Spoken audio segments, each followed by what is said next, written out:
So, solo squatting in Season 5, in my opinion, it's probably the hardest it's ever been. I don't know if they actually have, because, I'm not a developer at Respawn, but I feel like they've cranked skill-based matchmaking, like, dummy high, because it feels like basically every pub game I get, I'm just sweating out, going up against those 3 stacks, and it's rough. And I can see that you guys are struggling as well, because I'd say a couple times every day in my chat, I'm getting people telling me like, yo, Puffer, you gotta give me some tips for solo squatting, because like, it's rough out here. I'm having a hard time, and like, I'm having a hard time as well. You know what I mean? Someone who has like 80,000 plus kills on this game is also struggling. So don't worry, you guys, you're not alone. But I wanted to give you guys some tips on how to, solo squad successfully, because it does come down to aim a lot, and I feel like a lot of people have a misconception that, oh, if my aim's not good, I'm not going to be able to solo squad. No, there are way more important things to do for solo squatting than just your aim. Definitely aim helps, I'm not denying that by any chance, but you really have to work on like your positioning and just how you play fights if you really want to be successful with it. So I've gotten just the best tips that I know, that I've kind of gathered over solo squatting for basically my whole Apex career. So without further ado, we'll jump straight into it. So my very first tip is just straight up just not do it. Don't solo unless you really have to, because soloing, it is the hardest it's ever been. Like I said before, it's rough. Imagine if I'm struggling. Someone who's been soloing basically since the start of the game, someone who, has 90,000 kills in total. If I'm struggling, I just couldn't imagine the people who, just got home from work, want to kick it back, just play some Apex of feeling, So if you don't have to solo, don't do it. I'm not saying soloing is impossible to win. You can still win, and if you like playing solo a lot, just still go for it. But if you want to win, you are gonna have like way high odds if you have a teammate, even if they're not like the greatest teammate. Like, I'll play with anyone at this point, because just having someone there that you can communicate with in fight makes a huge difference, and just makes it so much easier to just win fights and just win the game in general. So yeah, if you don't have to, don't damn do it. Okay, but now for some actual tips for when you're actually solo squatting, and we'll start at the very beginning of the game. When you're choosing your legends and choosing what guns you're going to use throughout the game. I really don't like saying you have to use this legend, you have to use this gun, you can't use that one, you can't use this. But in the current climate of solo squatting, I think this is necessary. For legends, you just really want to stay away from those team play type legends. What I mean by that is the legends who are really good, but they need a good team to back up their abilities, like Watson, Crypto, Revenant. For example, Revenant's Totem, really broken if you have a full synchronized team to pop in that all at once and push a team together. But if you're just soloing, you go in it by yourself and you try to push a team, you're just gonna waste your time. So stay away from those kind of team play characters that rely really hard on a good synchronized team, because I think we all know when you're soloing, it's pretty rare to find a team like that.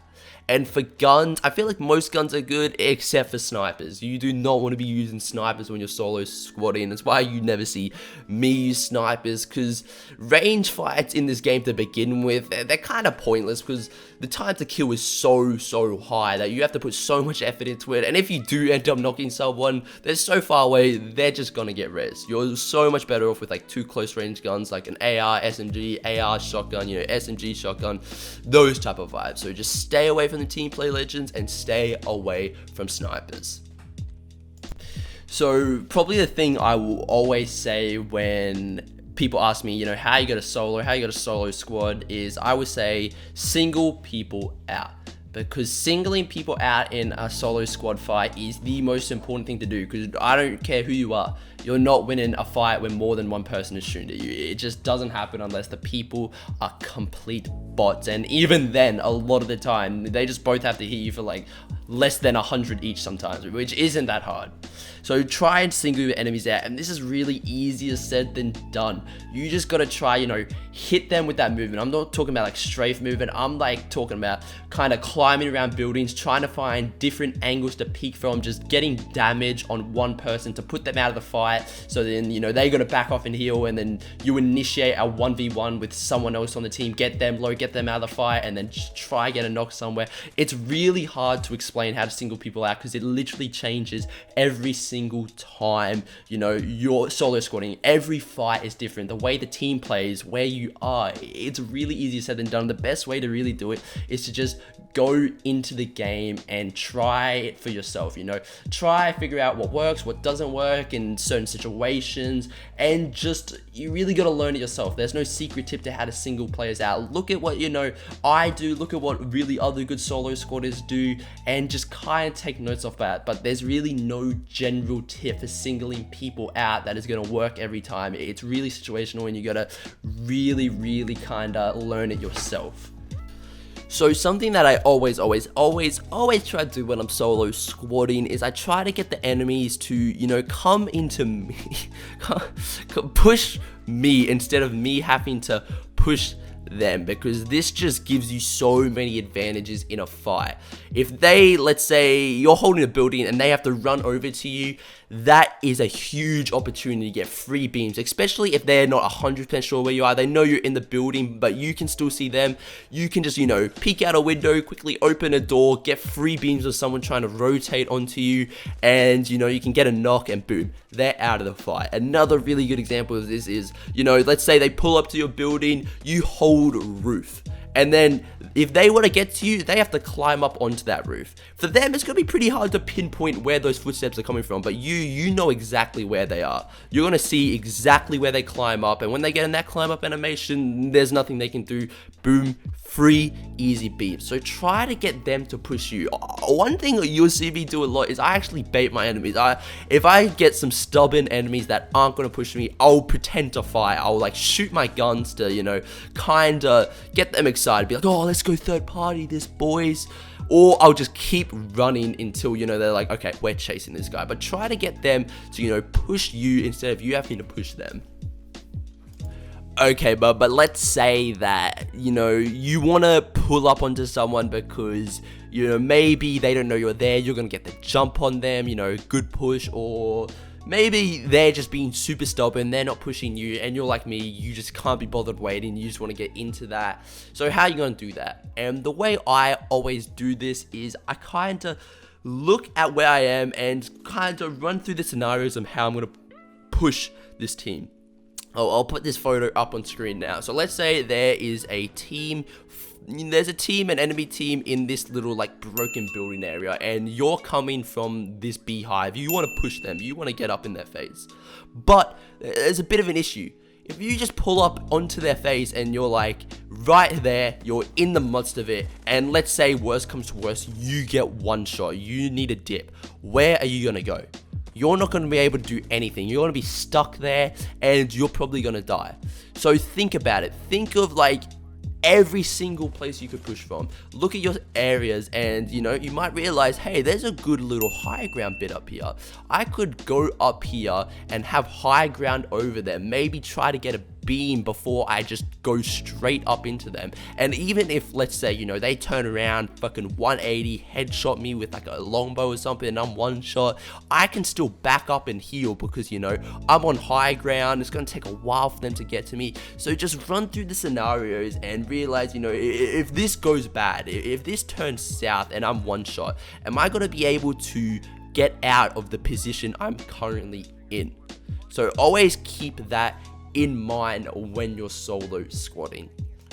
So another super duper important thing that I think is really good for solo squatting, is nades. Nades are absolutely huge, especially with lifelines, because, you know, if there's a lifeline on an enemy team when you're 1v3 in, it can be pretty difficult, and sometimes the only way you're going to be able to penetrate, you know, through that shieldy thingy that lifeline puts down now is to throw a nade behind it.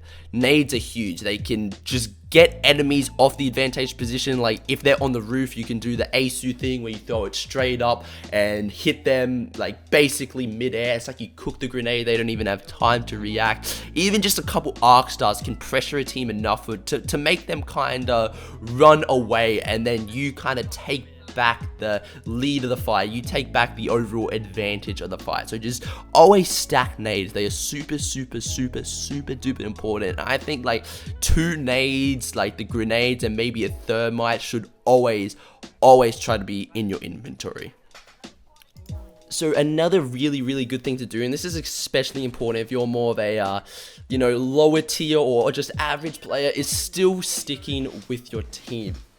I know random teammates can make some decisions that just ultimately make you question your like own existence, but they can be really useful in the fight. If they can take some pressure off you or apply some pressure themselves, they can really help you. I'm not trying to say bait your teammates, but bait your teammates. Because, you know, if there's a big distraction, you know, your teammate runs in and everyone's focused on them, you can quickly, you know, scoop behind and attack from a different angle that they're not expecting, and, you know, get an easy knock or an easy high damage beam. So even though, you know, you're playing by yourself and your first instinct is just run off and try solo squad everything, if you're soloing, just try and stay with your team, unless, you know, they just make some crazy decisions, go on the other side of the map, but still, you guys get the point. So the very last thing I have for you guys is kind of just to keep your head high, keep the mood up. I've explained before in a previous video just how important having, you know, a good mood is for your overall performance. Just remember that you're soloing in a team-based game. A lot of the time, you're just gonna get completely cucked by other teams. And with the amount of RNG in this game as well, it's not gonna go good a lot of times. You know, me, someone who solos all the time, can go 3-4 hours without getting close to a win, just constant dying off sport. It happens all the time, and you know, it does make me mad, but I'm playing solo in a team game. It's gonna happen. You're gonna have some unlucky times where you're just getting completely destroyed. So no, keep those hopes high. Keep your head up. So that's basically it. I really can't think of anything else that really helps soloing / solo squadding. And you know, the tips, they're pretty general, they're pretty broad, but that's because solo squadding, every time you go into a solo game and you're like solo squadding or just playing solo, it's always going to be different. Every situation is going to be different. There's no, you know, exact fight that's going to happen all the time. So you got to go in with these tips in mind and kind of figure it out for yourself. As hard as that might seem, just go in, learn from your mistakes, and just work on your solo and work on becoming a god solo squadder. But yeah, that is it from me. If you do enjoy the video or learn anything, make sure to smash that like button, comment, turn notifications, subscribe, all that stuff, and that's it for me, boy. I'll catch you all in the next one.